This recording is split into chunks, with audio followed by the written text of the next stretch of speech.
496. Mereka saling bertukar pandangan selama beberapa saat. Pertemuan Night Watcher semacam ini dilakukan sesuai dengan urutan nomor yang mereka dapatkan. Misalnya Guntur, dia duduk di sebelah kiri Iman dan perempuan ini duduk di sebelah kanan Iman. Hal ini menunjukkan kalau perempuan ini adalah Night Watcher Second, posisi yang dulunya dimiliki Thalia. Dia tampaknya berusia sekitar 25 tahun. Perempuan ini terlihat sepantaran dengan Guntur. Perempuan ini memiliki mata yang sipit dan tatapan yang tajam melebihi Lilia. Sudah lama Damar tidak melihat aura membunuh dari seorang perempuan muda.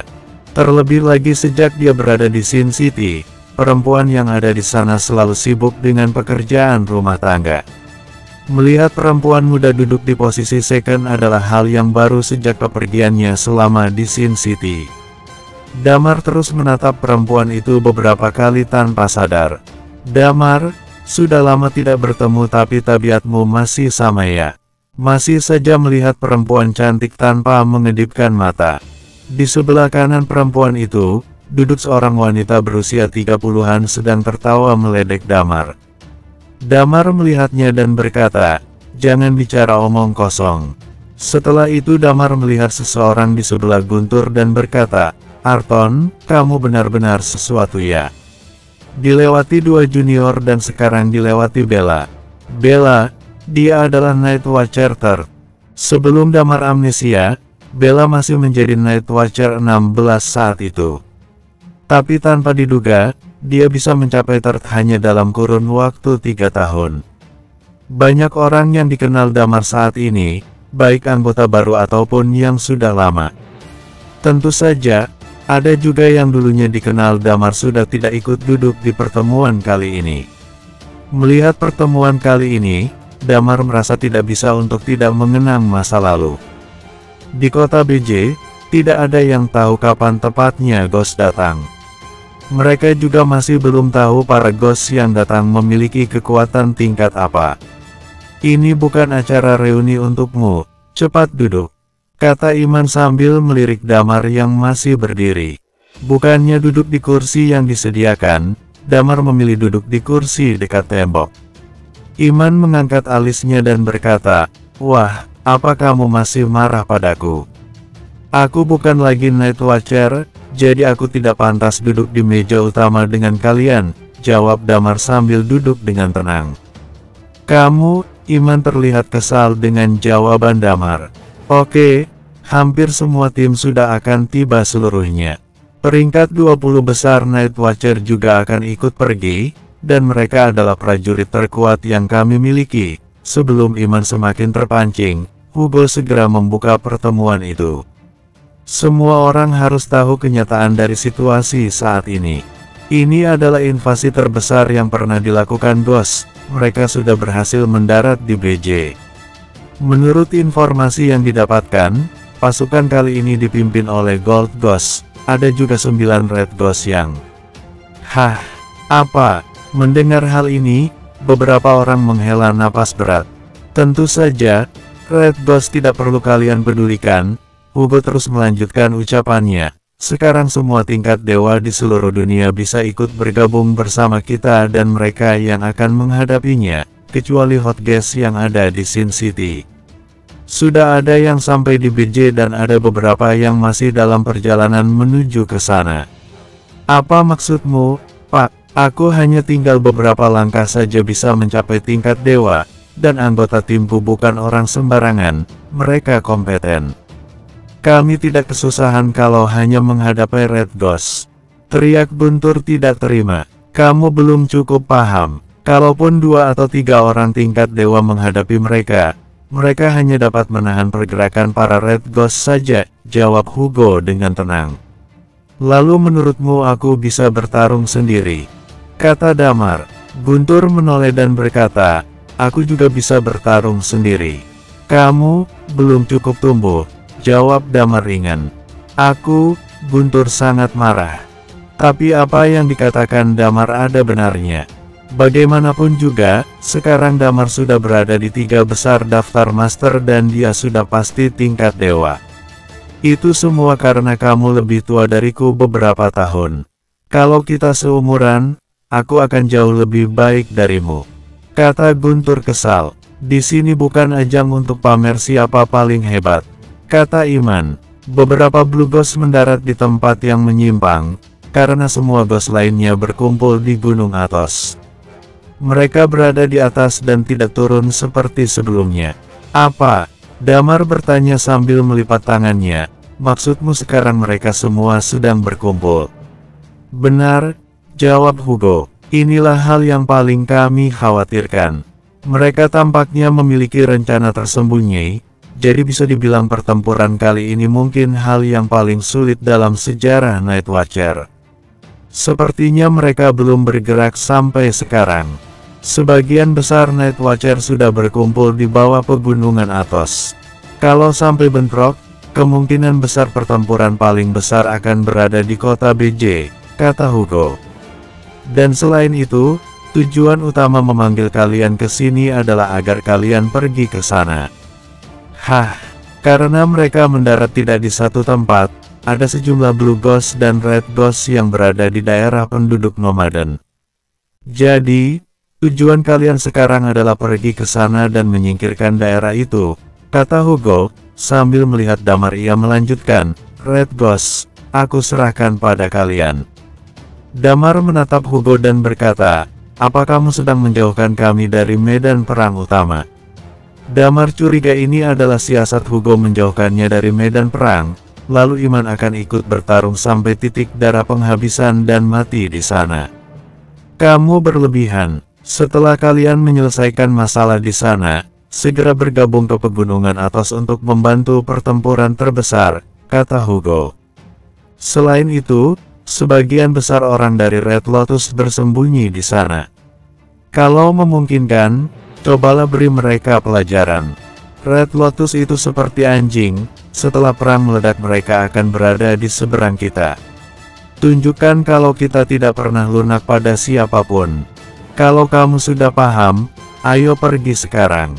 Aku akan mengirim alamat lengkapnya ke ponselmu, di bawah sudah ada mobil yang disiapkan untuk kalian," kata Hugo. "Baik," kata semua orang dengan bersamaan. Damar berdiri dan menatap Iman, kemudian dia berkata, "Aku akan membereskan masalah yang di sini dulu. Tunggu aku dan jangan bertindak gegabah." Iman tidak menyangka akan mendengar hal itu dari Damar. Saat dia menoleh, Damar sudah tidak ada di ruangan. Di Bandara NJ, karena waktu sudah menunjukkan tengah malam, tidak banyak orang yang terlihat. Saat ini, Elizabeth dan Rio sedang berada di mobil dan berhenti di bandara sambil membawa 2 koper besar di bagasi mobil mereka. "Loh, kenapa kamu di sini?" tanya Rio pada Markus yang tiba-tiba muncul di bandara. "Benar, semua Formaster NJ ada di tempat yang sama. Ada pula Audrey. Orang-orang dari keluarga Baskara dan keluarga Ismail juga datang." "Kak, kenapa bisa?" tanya Rio bingung. Saat ini, generasi penerus keluarga-keluarga kelas atas muncul satu demi satu. Kemudian Hartono yang duduk di kursi belakang berjalan keluar dari mobil dengan gemetar dan melambaikan tangannya. "Kalian semua cepat ke sini." Bersambung 497. Rio dan beberapa orang lainnya segera bergegas. Mereka mencari tempat duduk yang sepi dan mulai mengobrol. Hartono menatap semua orang bergantian. "Kita hampir sampai, kalian pasti sudah saling mengenal satu sama lain. Ingat kalau aku meminta kalian pergi ke suatu tempat, kan?" Semua orang mengangguk. Hartono menghela napas dan berkata, "Dunia ini memiliki rahasia yang tidak kalian ketahui. Dunia ini bisa runtuh kapan saja." Saat Hartono hendak berbicara lagi, dia menatap kedua cucunya.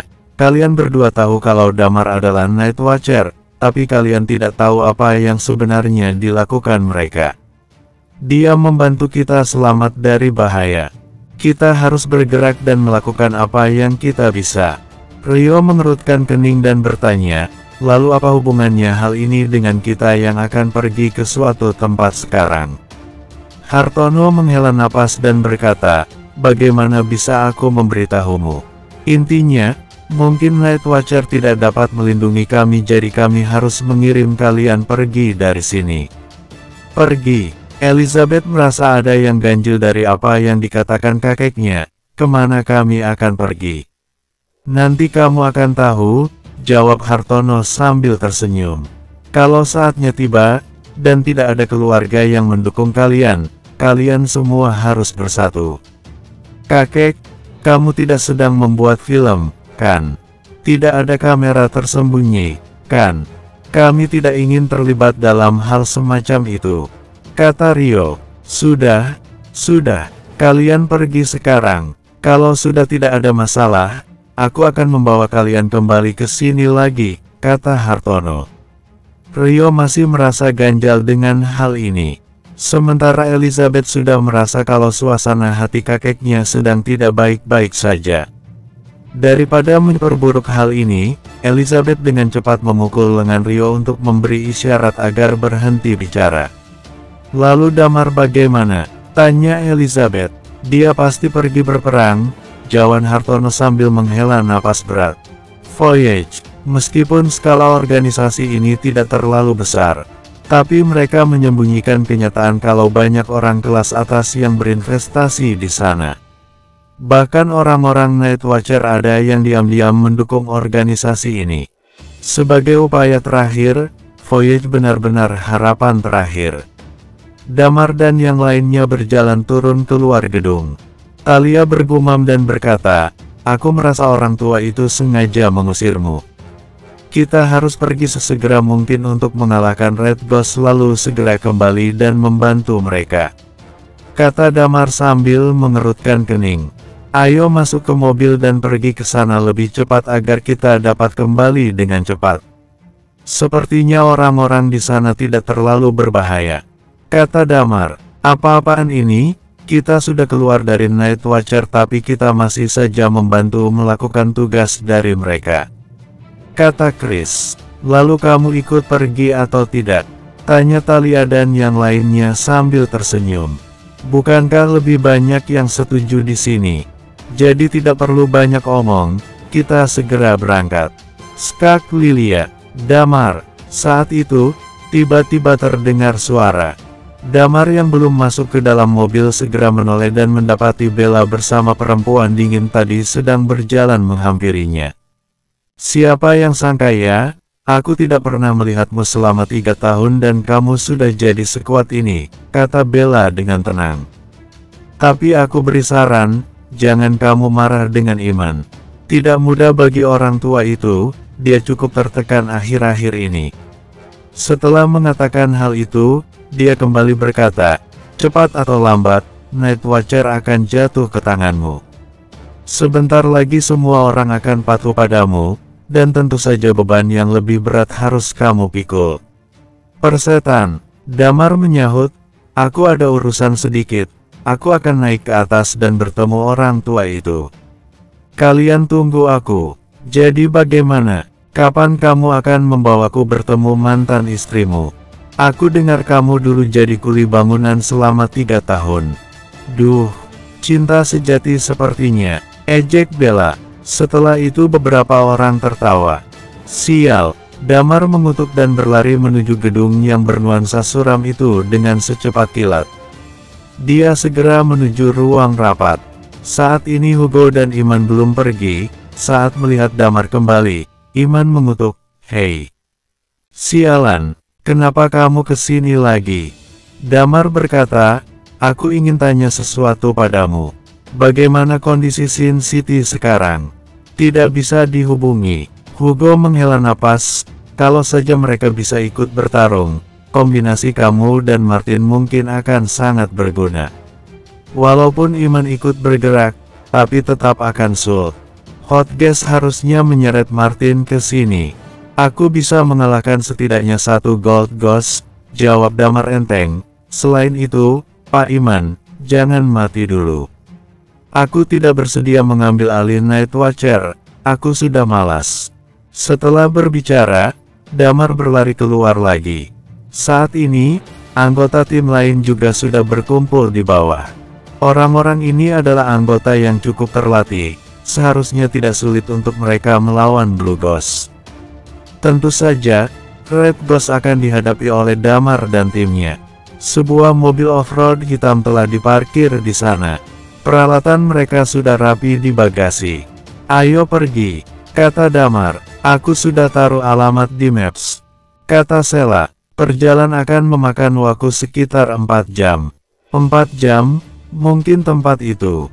Nada bicara Sheila menjadi serius. Ada beberapa pengembara yang tinggal di daerah itu. Orang-orang ini adalah orang biasa. Kalau sampai Ghost di sana lebih lama, mereka akan menyebabkan banyak korban berjatuhan. Ini adalah pekerjaan Night Watcher. Damar menghela napas. "Entahlah, kita lanjutkan saja dan bicarakan nanti.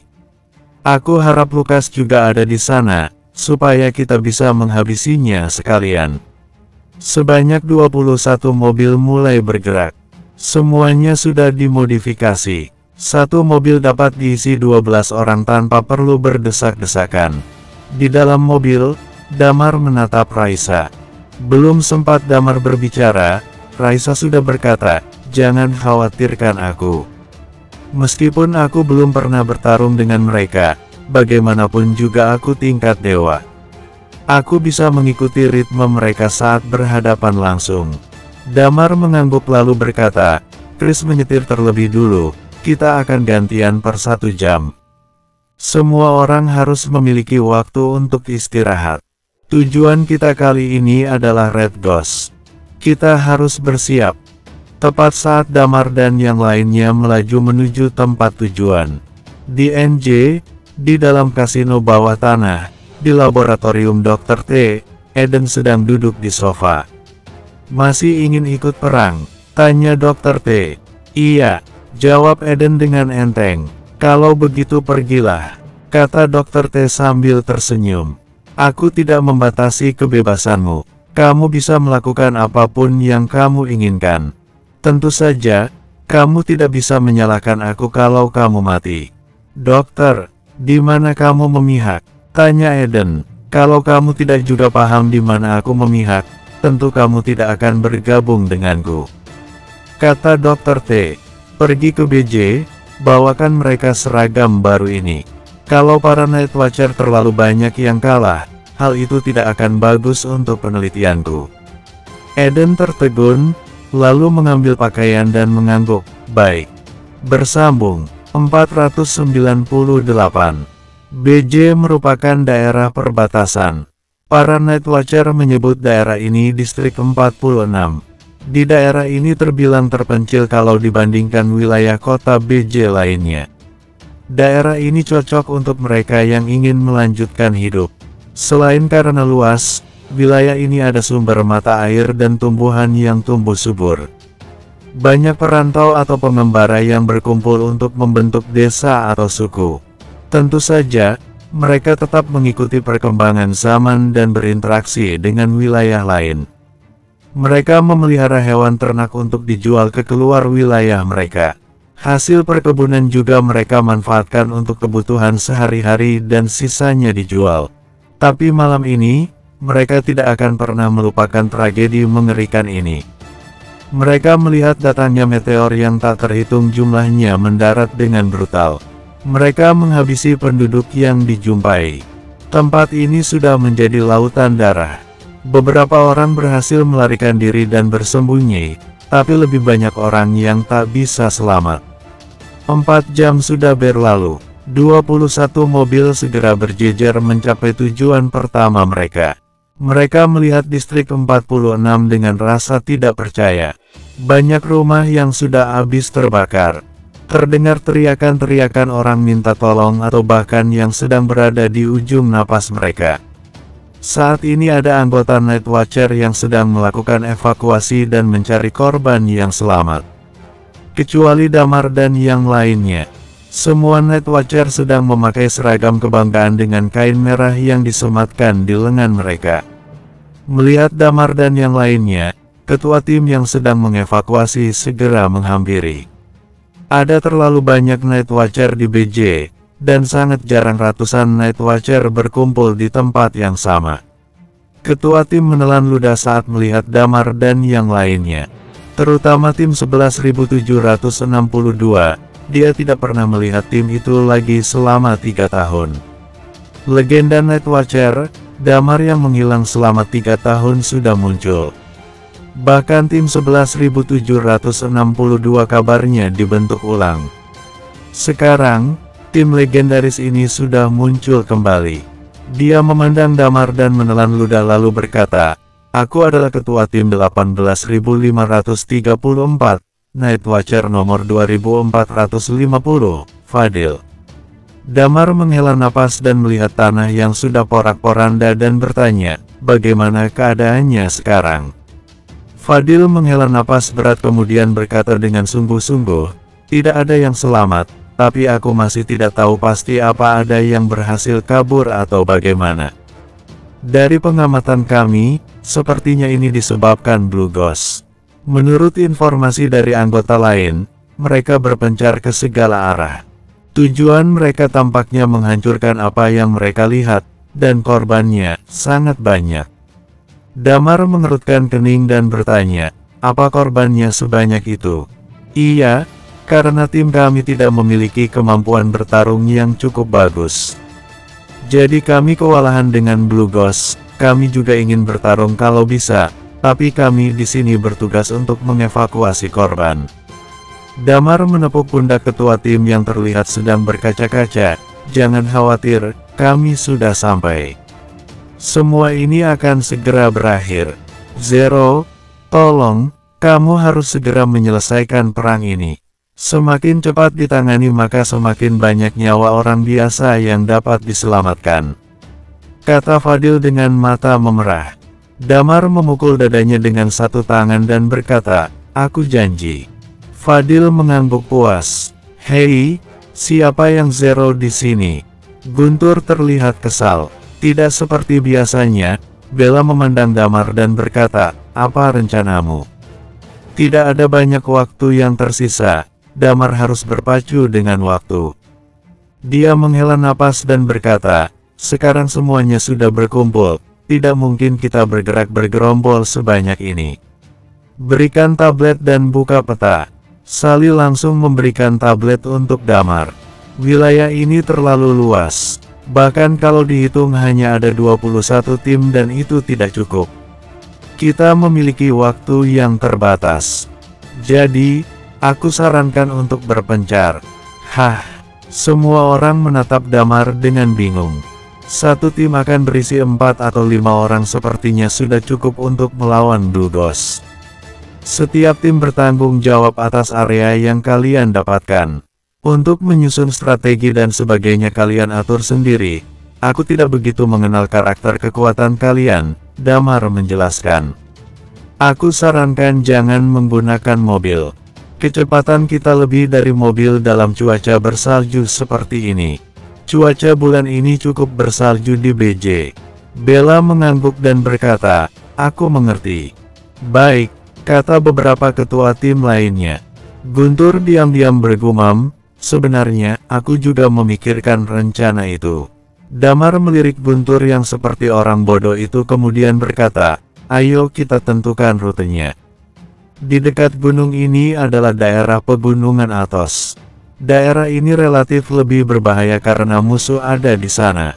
Tim kami yang akan bertanggung jawab di daerah ini," kata Damar dengan tenang. Yang lain mengangguk setuju. Kemudian masing-masing dari mereka sudah mendapatkan rutenya. Setelah itu, Damar kembali berkata, "Jangan lupa pakai kode saat berkomunikasi. Laporkan keadaan sesegera mungkin kalau kalian menemui bahaya. Siapapun yang berada di sekitarnya harus segera datang dan membantu supaya kita dapat meminimalisir korban." Setelah mengatakan itu, Damar menatap Guntur dan berkata, "Akhirnya, poin yang paling penting. Kalau kalian bertemu Red Ghost, tidak peduli kalian seberani apa, kalian harus lari secepat mungkin dan beritahu aku. Aku akan datang secepat mungkin.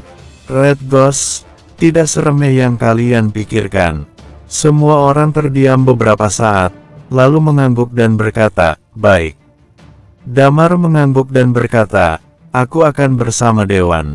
Talia, kamu dengan Dr. Lilia. Raisa, kamu dengan Sally. Pugu, kamu dengan Chris. Dengan perpaduan ini, setiap tim akan memiliki nilai yang sama. Meskipun Dewan memiliki kemampuan yang cukup untuk memimpin tim lain, tapi Dewan tidak cukup kuat kalau menghadapi Red Ghost.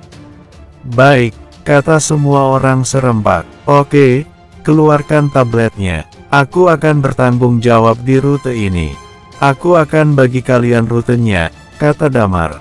Segera, Damar menentukan rute untuk setiap tim 11.762. Saat dia melihat ke arah lain, satu persatu tim 4 dan 5 orang Night Watcher sudah pergi ke tempat masing-masing. Damar menghela napas dan memakai ransel di punggungnya. Ayo kita pergi juga. Pada rute yang ditentukan, Talia dan Lilia yang terluar, sementara Damar dan Dewan adalah yang paling dekat dengan pegunungan Athos. Aku beritahu kalian sekali lagi, kalau bertemu Red Ghost segera lari dan hubungi aku. Jangan pernah berpikir untuk melawan sendiri, kata Damar pada tim yang masih belum berangkat. Baik, kata mereka serempak. Kemudian Damar menatap Dewan dan berkata, ayo, kita juga pergi. Mereka pun mulai melangkahkan kaki dengan pasti. Fajar sudah menyingsing, langit pun berangsur terang. Di bawah cahaya fajar, lebih dari 200 siluet orang berjalan seperti garis-garis hitam berangkat dari desa itu dan menyebar ke seluruh distrik 46. Distrik 46, di kaki pegunungan Athos. Ada sebuah desa yang sangat kecil. Saat ini, di salah satu rumah penduduk, seorang wanita tua terlihat antusias menghidangkan jamuan. Sebagian besar yang disediakan di meja makan adalah daging serta lauk lainnya. Di meja makan, ada 3 orang duduk dan sedang menikmati sarapan. Seorang wanita tua, seorang perempuan cantik berjaket merah dan seorang pria parubaya yang mulutnya masih berminyak karena baru saja menyendok penuh daging bumbu yang dihidangkan. Dia adalah Lucas, Olivia, dan juga Red Rose.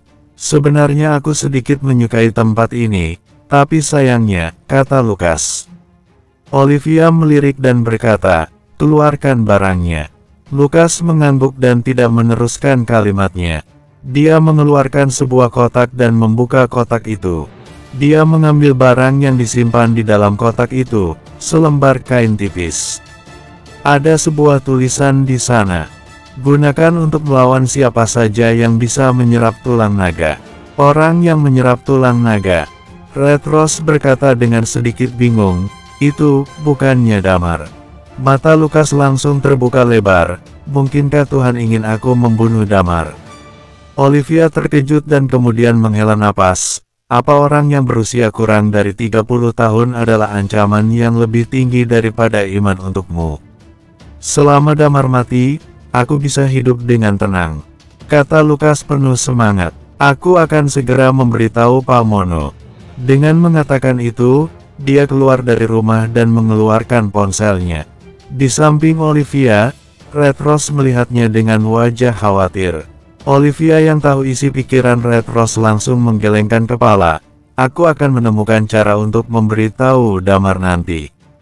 Red Rose mengangguk dan kemudian berkata, mungkin sekarang mereka sudah sampai.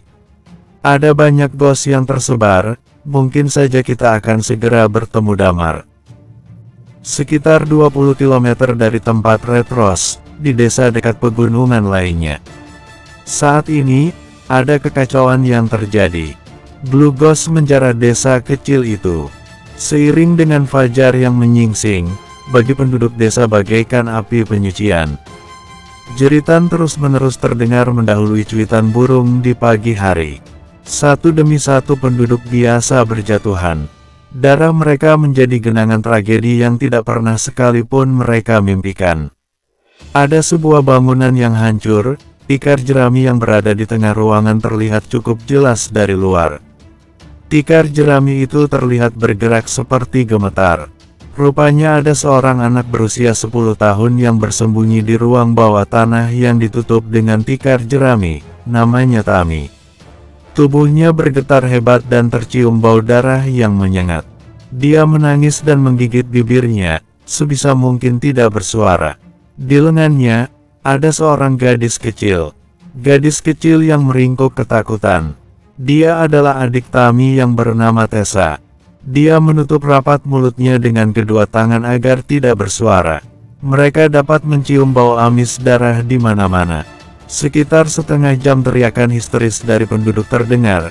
Setelah itu mereka berdua tidak mendengar tanda-tanda pergerakan dan suara lagi. Blue Ghost melihat desa yang porak-poranda dengan bangga, seolah mereka baru saja menyelesaikan karya seni yang luar biasa. Dia sengaja mencari tempat yang ditinggali banyak orang dan mengambil tulang beberapa orang lalu memakannya dengan senang. Proses itu berlangsung selama 1 jam. Baru Blue Ghost akan pergi. Tapi di bawah tikar jerami itu, dua bocah ini sama sekali tidak berani menggerakkan tubuh mereka. Setelah beberapa jam, Tessa yang kelelahan menangis mulai ketiduran di bahu kakaknya. Tami tampak panik, dia juga belum cukup tidur, tapi dia terlalu takut untuk memejamkan mata. Sambil menangis putus asa, Tami terus berada di sana menjaga adiknya. Setelah lebih dari 2 jam berlalu, terdengar suara langkah kaki mendekat. Kemudian suara terdengar, "Ketua, jangan khawatirkan aku. Kalau kamu memapahku, kamu bisa terkejar oleh para ghost." "Sudah diam saja," kata seseorang lainnya. Tim kita yang tersisa hanya kita berdua. "Aku tidak bisa." Dia mengatakan hal ini sambil menyeka air matanya. Tim ini adalah tim 16.783 yang dapat disebut sebagai tim veteran. Tapi kekuatan mereka masih lemah. Tadi malam tim mereka melawan 2 Blue Ghost dan saat itulah hanya tersisa mereka berdua. Hanya tersisa Kapten Zaki dan Jaka. Mereka juga memiliki kondisi yang tidak bagus akibat luka yang diderita karena pertarungan semalam. Tempat ini sudah dihancurkan oleh para ghost. Iya, katanya Dr. Lilia sudah datang, dokter terbaik yang dimiliki Night Watcher. Aku yakin kamu juga memiliki kesempatan hidup tinggi. Kita hanya perlu bertemu Dr. Lilia. Jadi, tunggu ya. Jaka tersenyum dan berkata, kamu adalah ketua yang baik dan bertanggung jawab, tapi... Pada saat ini, mereka melihat 2 sinar biru dari kejauhan yang semakin mendekat. Pergi. Cepat, kata Zaki pada Jaka. Tiba-tiba mereka mendengar suara gadis. Kak, aku lapar. Masih ada yang selamat. Jaka dan Zaki menoleh ke arah sumber suara bersamaan. Zaki menoleh ke Jaka dengan wajah putus asa. Aku khawatir, kita tidak bisa bertemu Dr. Lilia. Benar, Jaka tersenyum lalu berdiri sambil mengambil senjatanya. Aku memilih untuk mati. Kami adalah Night Watcher. Zaki tidak mengatakan apa-apa selain mengangkat pedang panjang miliknya dan berteriak, demi semua yang bernafas. Bersambung, 499. Demi semua yang bernafas. Keduanya berteriak serempak. Jaka mengangkat senjata miliknya. Dia yang seharusnya sudah kehilangan tenaganya untuk bergerak, mengeluarkan seluruh tenaga yang ada di dalam tubuhnya dan mengangkat belati. Jaka hanya berdiri di depan tikar tempat suara tadi berasal. Sementara kaptennya, Zaki, dia berlari menerjang 2 Blue Ghost. Mereka adalah Night Watcher. Daripada kabur, mereka lebih memilih mati melindungi bocah pemilik suara malaikat tadi. Selama masih ada yang harus dilindungi, mereka akan berdiri tanpa gentar. Ting, buff. Zaki mulai menghunuskan belati miliknya. Melawan 2 Blue Ghost sendirian, Zaki hanya memegang teguh keyakinannya.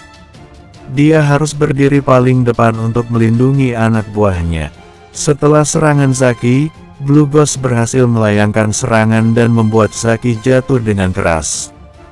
Darah segar keluar dari mulut Zaki. Dia merasa tubuhnya remuk, dia belum pernah merasakan sakit yang begitu dahsyat seperti ini. Tapi saat dia menoleh ke belakang, kakinya memaksa berdiri, memegang belati miliknya dan menghadap 2 Blue Ghost itu dengan berani. Hanya begini saja, sini maju. teriak Zaki tanpa takut. Air mata Jaka terus mengalir menyaksikan keberanian ketuanya. Tubuhnya gemetar, ini adalah saat terakhir mereka berdua. Zaki menghadapi salah satu dari Blue Ghost itu, langsung menyerangnya tanpa ragu. Aku akan membunuhmu sialan. Mati. Dengan mengeluarkan seluruh tenaganya, Zaki menyerang tanpa ampun. BUAGH. Blue Ghost itu menghempaskan Zaki, membuatnya jatuh menabrak pohon. Lagi-lagi darah keluar dari mulutnya. Kali ini dia tidak kuat lagi untuk berdiri. Kakinya sudah lemas tak bertenaga, energi terakhirnya sudah dikerahkan barusan. Zaki menoleh ke Jaka dan tersenyum simpul. Setidaknya, dia ingin mati dalam keadaan tersenyum bahagia. Setidaknya dia mati menyusul rekan-rekannya yang lain, dia tidak ingin selamat seorang diri. Demi semua yang bernafas. Teriakan Jaka mengalihkan perhatian Blue Ghost yang hendak menyerang Zaki. Dia mengangkat belati dan berteriak keras. Jaka ingin mengulur waktu, setidaknya perhatian Blue Ghost sedikit teralihkan dari Zaki. Tapi dua Blue Ghost itu berpencar, satu menyerang Zaki dan satu bersiap meladeni Jaka. Blue Ghost itu memegang senjata berwarna biru di tangan mereka. JLEB. Tiba-tiba sebuah senjata mendarat di leher Blue Ghost. Belati yang memiliki panjang sekitar 80 cm itu menebas Blue Ghost, memisahkan kepala dari tubuhnya. Tubuh mati itu pun ambruk ke tanah. Di sisi lain, Blue Ghost yang berlari menuju Jaka tiba-tiba jatuh tersungkur beberapa langkah di depan Jaka. Terlihat belati menancap di punggung Blue Ghost itu. Dalam hitungan detik, dua Blue Ghost mati. Pada saat ini, belati yang menebas leher Blue Ghost jatuh ke tanah dengan berlumuran darah. Zaki melihat gagang belati itu dan berkata, "Pembelah udara. Ini belati pembelah udara. Zero ada di sini." Tidak jauh dari sana, dua orang terlihat mendekat dengan cepat. Mereka adalah Damar dan Dewan. Setelah melihat mereka, Zaki tersenyum lalu pingsan. Napasnya melemah. Saat melihat keadaan Zaki dan Jaka yang tersudut, Dewan dan Damar tidak ragu-ragu dan langsung menyerang. Di sebelahnya, Jaka yang sudah terluka akhirnya jatuh ke tanah. Bau darah yang berasal dari desa membuat Damar marah. Damar segera menghampiri Zaki dan menyalurkan energi miliknya, setidaknya untuk pertolongan pertama ini sangat membantu. Dewan juga segera menghampiri Jaka. Pada saat yang sama, dia mengeluarkan ponsel dan segera mengirim lokasi pada rekan yang lain. "Tolong segera datang. Desa di sini diserang oleh Blue Ghost. Dua Night Watcher sedang sekarat," kata Dewan. Setelah beberapa saat menyalurkan energi milik Damar, akhirnya keadaan Zaki mulai stabil. Napasnya tidak lagi pendek. "Hah." Damar menghela napas. "Ketua, tim ini, hanya mereka berdua yang tersisa," kata Damar. Damar termenung sesaat, lalu menggertakkan giginya. Tim biasa yang terjun di lapangan, gugur dengan sangat tragis. "Berapa Blue Ghost yang tersisa?" Tanai Damar. "Kita sudah mengalahkan dua, Talia dan yang lainnya baru saja memberi kabar kalau mereka menemukan satu. Ditambah yang lain, sepertinya masih ada 8 yang tersisa. Keberadaan Red Ghost masih belum diketahui, sepertinya mereka cukup pandai bersembunyi," kata Dewan. Damar menghela napas dan berkata, "Dimengerti. Beri mereka pertolongan pertama. Minta tim medis untuk segera datang ke sini. Dr. Lilia dan Talia tidak terlalu jauh dari lokasi kita. Mereka akan ke sini, dan juga tim medis dari Night Watcher sudah sampai di distrik 46. Tapi mereka naik mobil, kemungkinan pergerakan mereka akan lebih lambat. Perlu beberapa saat lamanya untuk sampai di lokasi ini," kata Dewan. "Pertama, bawa mereka keluar dari sini. Kita cari lokasi yang aman dan tunggu tim medis di sana," kata Damar yang tak tahan dengan bau amis darah yang semakin menyengat. "Baik," Dewan mengangguk, "aku akan membantunya." Jaka berkata dengan suara lemah, "Di bawah jerami, ada anak yang selamat." Damar segera menghampiri tikar jerami itu dan membukanya. "Jangan bunuh kami." Jangan bunuh kami. Saat tikar dibuka, suara bocah-bocah itu langsung terdengar. Damar menatap mereka dengan seksama. Seluruh tubuh terkena darah. Seorang bocah lelaki memeluk erat gadis kecil yang menatap Damar dengan ketakutan. Sial, Dewan yang melihat adegan ini mengutuk keras. Anak kecil tanpa dosa turut serta jadi korban. Mata Damar sedikit berkaca-kaca. Kemudian dia menatap kedua bocah itu sambil tersenyum. Om bukan orang jahat, kami semua di sini untuk menyelamatkan kalian. Kemudian, Damar mengulurkan tangannya. Tami masih memeluk erat adiknya, tidak mengindahkan uluran tangan Damar. Jelas, setelah kejadian mengerikan yang menimpa desanya, mereka tidak akan mudah percaya. Segala sesuatu yang seharusnya tidak mereka lihat dan alami di umur sekecil ini, pasti akan menyisakan trauma yang mendalam. Kenangan yang terus melekat menjadi sejarah hidup mereka, tidak akan pernah bisa hilang. Kejadian ini sama seperti saat Damar menyelamatkan Nidia. Om itu, mereka orang baik, kata Tami sambil menunjuk Jaka dan Zaki. Mereka melindungi kami dari para monster. Om juga orang baik. Kami semua di sini untuk mengalahkan para monster yang menghancurkan desa kalian. Maaf karena Om terlambat datang, kata Damar menunduk lemah. Mereka adalah Night Watcher. Kalau orang biasa mati begitu saja, mereka akan merasa bersalah. Kakak, aku lapar, bisik Tessa. Ayo kita pergi. Om akan membawa kalian ke tempat yang aman. Om juga punya makanan untuk kalian. Om janji akan melindungi kalian, kata Damar meyakinkan bocah-bocah ini. Tami memandang Damar sesaat, tampaknya dia mulai percaya dengan Damar. Kemudian dia mengulurkan tangan dan meraih tangan Damar. Tami terlihat lega, dia sudah merasa aman.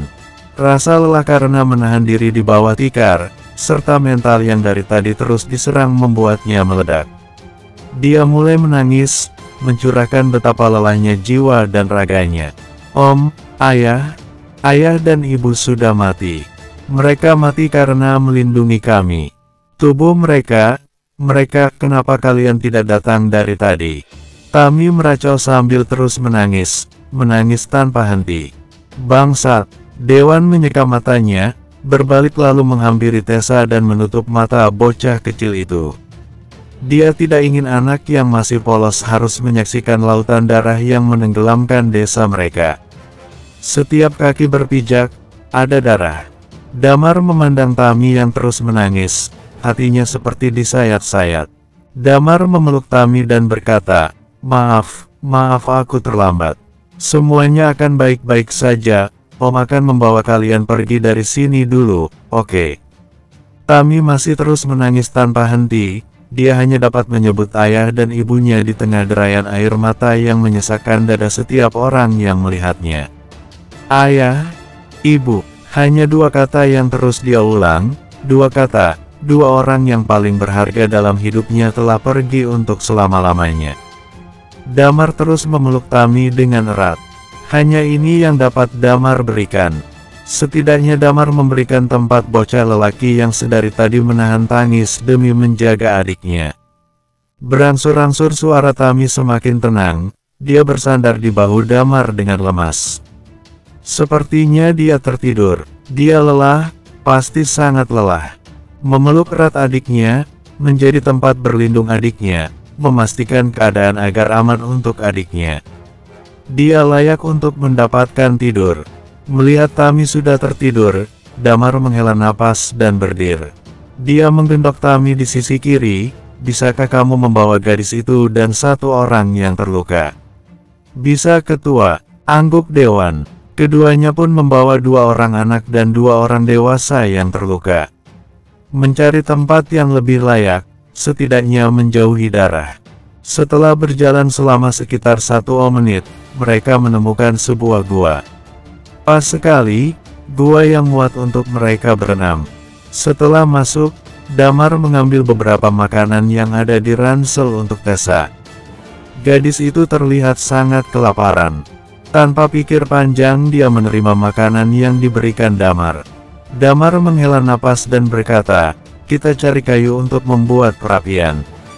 Baik, setelah mencari kayu dan ranting pohon di sekitar gua, mereka pun berhasil menyalakan api.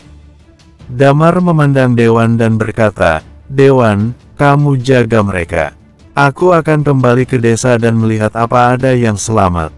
Jangan, kalau Ghost datang ke sini aku tidak bisa melindungi mereka semua. Biar aku saja, selagi aku tahu kehadiran mereka, aku masih bisa mengalahkan mereka," kata Dewan. Saat Dewan pergi, Damar duduk di tepi dua. Jaka memegang tangan Zaki yang tergeletak lemas dengan air mata yang terus mengalir. Semua anggota tim mereka sudah tewas. Damar turut berempati dengan kejadian yang menimpa mereka. Selain itu, Tami masih tertidur dan Tessa sedang makan roti dengan lahap.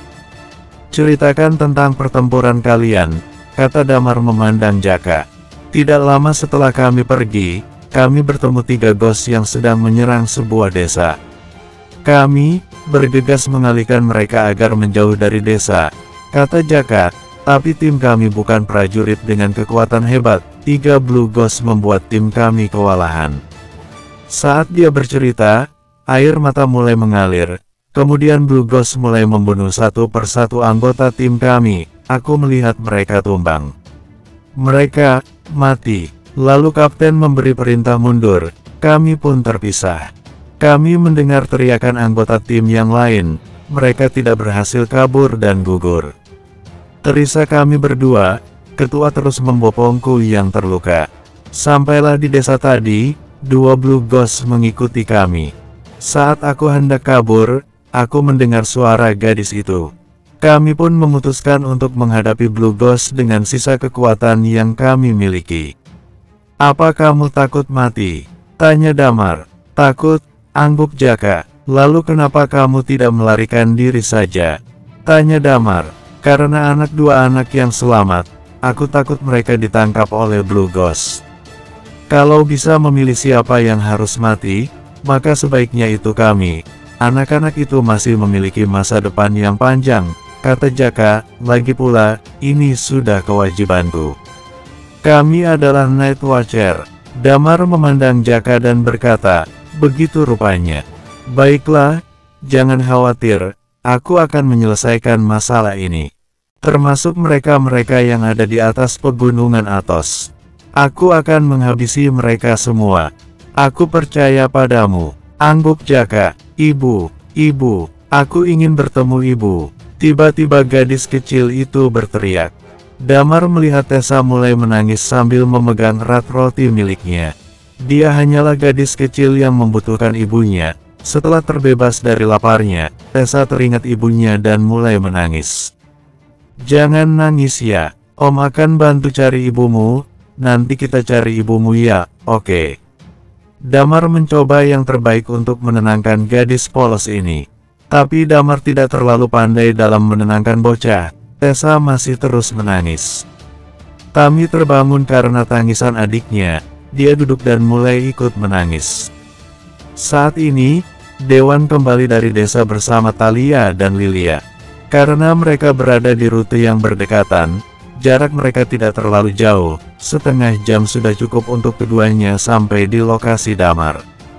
"Tidak ada lagi orang yang selamat," kata Dewan sedih. Damar memeluk Tessa dan menatap Lilia serta Thalia dengan putus asa. Lilia tidak berbicara. Dia berjalan ke sisi Zaki. Setelah pemeriksaan singkat, dia melepas ranselnya dan berkata, "Dewan, bawa anak-anak keluar. Aku harus membedahnya sekarang." Damar tidak bergerak. Thalia pun segera mengambil Tessa dan membawanya keluar. Tiba-tiba, ponsel milik Damar bergetar. Dia mendapat laporan dari Pugu. "Aku menemukan jejak Red Ghost di sini. Bersambung 500. Di mana kalian sekarang?"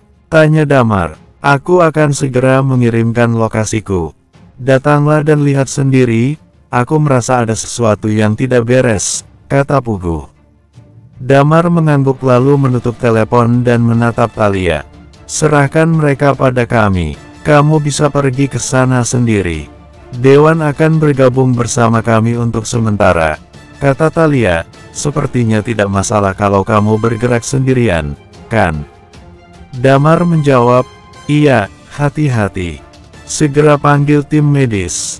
Kemudian Damar berdiri di depan Tami yang masih menangis, lebih tepatnya dua bocah itu masih menangis. Jaga adikmu, kamu harus kuat, kamu adalah laki-laki, kata Damar padanya. Baik, Tami mengangguk, ayah dan ibu pernah bilang, aku harus menjaga adikku. Aku tidak akan menangis. Tami sangat dewasa, dia mengusap air matanya dan mengangkat kepalanya. Om, apa kamu akan melenyapkan semua monster itu? Pasti, Damar mengangguk, Om janji akan melenyapkan monster-monster itu. Setelah selesai berbicara, Damar membawa perlengkapannya dan segera berlari menuju lokasi yang diberikan Puguh. Jaka memandang Damar, dan melihat suasana di dalam gua. Entah mengapa dia merasa aman.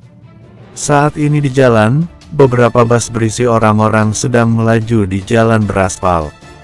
Kalau di situasi normal, mereka semua ini adalah orang-orang kaya dan berkuasa, penerus keluarga mereka. Tapi situasi ini membuat mereka yang sebenarnya memiliki konflik harus duduk di tempat yang sama dengan wajah panik. Ponsel mereka sudah disita sebelum naik. Di bus kedua, Rio dan Elizabeth ada di sana. Mereka duduk di barisan paling belakang dan masih ada beberapa orang. For Master NJ dan juga Audrey. Mereka duduk di baris yang sama. Mereka tidak tahu kemana tujuan bus ini sebenarnya.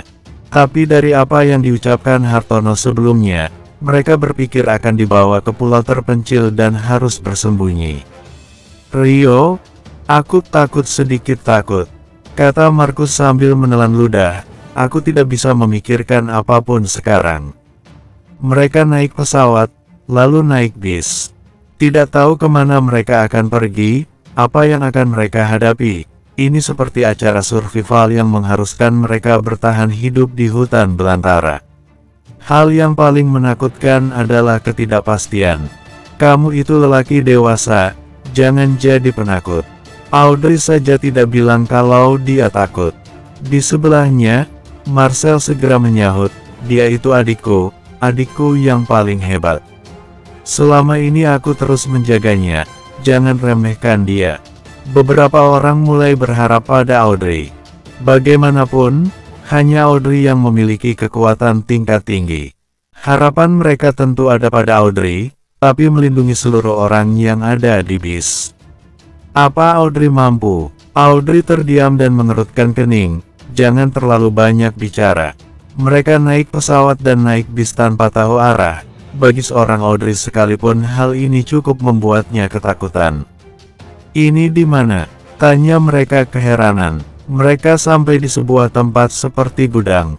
Turun. Tiba-tiba supir berteriak. Semua orang pun turun dari bis. Rupanya tidak hanya anak-anak kaya dari NJ, tapi para penerus dari daerah lain juga ada. Dari kejauhan, mereka melihat beberapa orang dengan pakaian aneh mendekat. Pakaian serba putih dan penutup wajah, persis seperti para peneliti. Orang-orang ini memakai APD lengkap. Semuanya ke sini untuk registrasi. Setelah itu, mereka mengantri. Tiba-tiba seorang perempuan menghampiri gerombolan Rio dan bertanya, apa di antara kalian ada yang mengenal Damar? Rio dan yang lainnya saling bertukar pandang. Audrey segera mengangguk dan berkata, aku kenal Damar. Kamu, perempuan berwajah bulat itu mendekat ke arah Audrey dan mengulurkan tangan. Halo, namaku Anita, aku tunangan Damar. Saat ini di perbatasan, di distrik 46. Damar dengan cepat sampai di lokasi. Dia melihat tanah yang tampak hangus dengan lubang yang menganga cukup lebar. Di tepi lubang yang cukup dalam ini, Damar dan yang lainnya berdiri sambil terus mengamati. Jejak ini, sepertinya ini bekas pertarungan seseorang.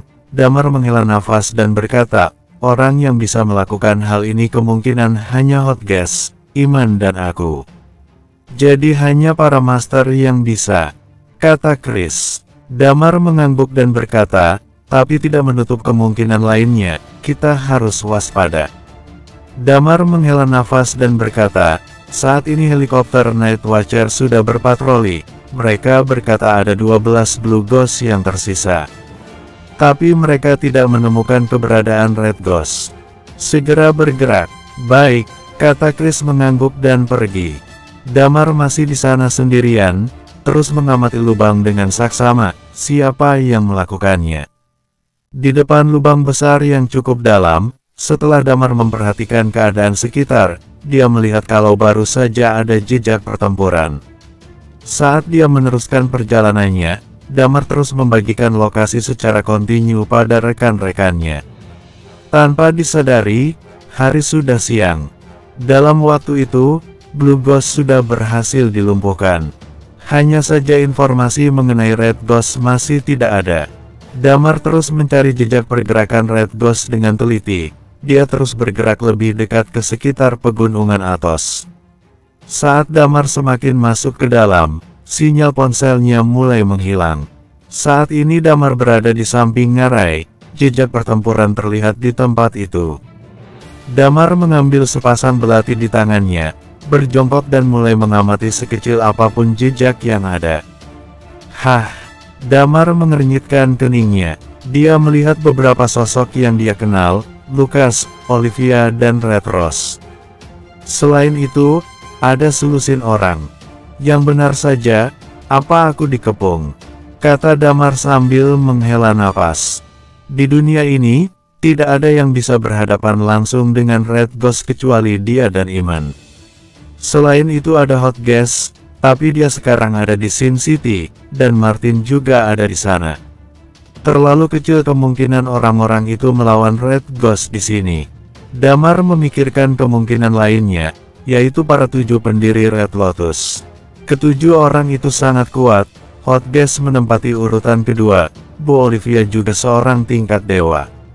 Untung saja sesaat yang lalu Damar berhasil memberikan lokasi tempat dia berada. Walaupun orang-orang Red Lotus ini mengepungnya, Damar bisa mendapatkan bantuan. Damar menoleh dan melihat ratusan orang. Amerika dipimpin oleh seseorang yang hampir dia kalahkan. Tampaknya dia sudah pulih, tapi selain pulih, hal yang mengejutkan Damar adalah, sepertinya orang ini sudah mencapai tingkat dewa. Masih sama seperti sebelumnya, dia mengenakan pakaian serba hitam. Mulai dari ujung kaki dan ujung kepala, style yang aneh. Damar, Lucas melangkah maju. Damar menoleh dan melihat Lucas. Di belakang Lucas ada Red Rose yang terlihat memberi isyarat agar Damar segera pergi. Tapi sudah terlambat bukan? Hampir seluruh orang-orang Red Lotus yang datang memiliki tingkat kekuatan yang lumayan. Selain itu ada Lucas, Olivia dan lelaki tua itu dan Red Ghost. Damar hampir goyah, dia mengangkat kepalanya dan menatap lelaki tua lalu bertanya, siapa kamu? Tidak penting, yang jelas kamu harus mati di sini, hari ini. Kamu tahu aku atau tidak, apa bedanya? Kata Pak Mono, tapi ya sudahlah, aku akan menjawab rasa penasaranmu. Aku adalah salah satu pendiri Red Lotus, kamu bisa memanggilku Pak Mono. Pertempuran yang bagus, tapi jangan berpikir kamu bisa mengalahkanku dengan mudah.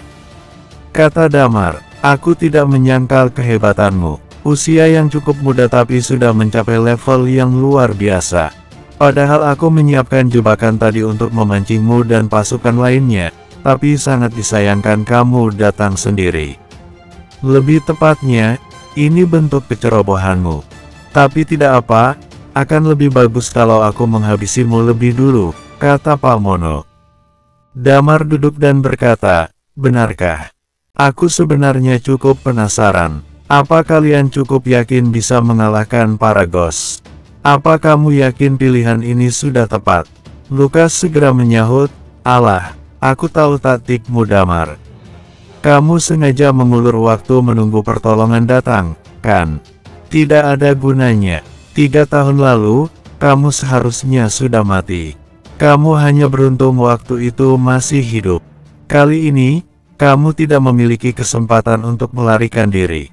Ini adalah akhir hidupmu. Damar menatap Lucas dan mencibir, Aku datang ke sini untuk menghabisi para ghost yang datang.